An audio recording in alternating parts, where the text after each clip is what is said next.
Maranatha, the Lord is coming. A devotional by Ellen G. White. July 5. Persecution by Protestants and Catholics. You shall be hated of all men for my name's sake, but he that endureth to the end shall be saved. Matthew 10:22. There is no necessity for thinking that we cannot endure persecution. We shall have to go through terrible times.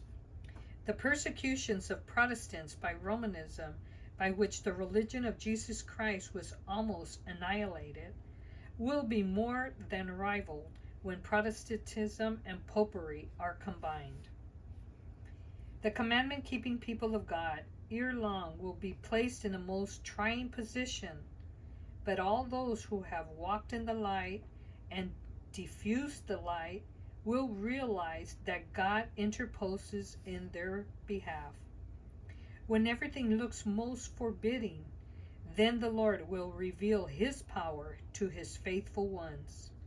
When the nation for which God has worked in such a marvelous manner and over which he has spread the shield of omnipotence abandons Protestant principles and through its legislature gives countenance and support to Romanism in limiting religious liberty, then God will work in his power for his people that are true. The tyranny of Rome will be exercised, but Christ is our refuge. When the leading churches of the United States, uniting upon such points of doctrine as are held by them in common, shall influence the state to enforce their decrees and to sustain their institutions, then Protestant America will have formed an image of the Roman hierarchy, and the infliction of civil penalties upon dissenters will inevitably result.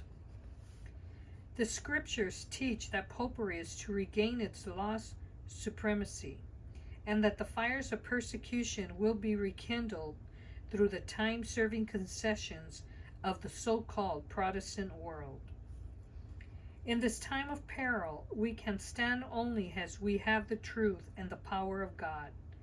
The prospect of being brought into personal danger and distress need not cause despondency, but should quicken the vigor and the hopes of God's people. For the time of their peril is a season for God to grant them clearer manifestations of his power.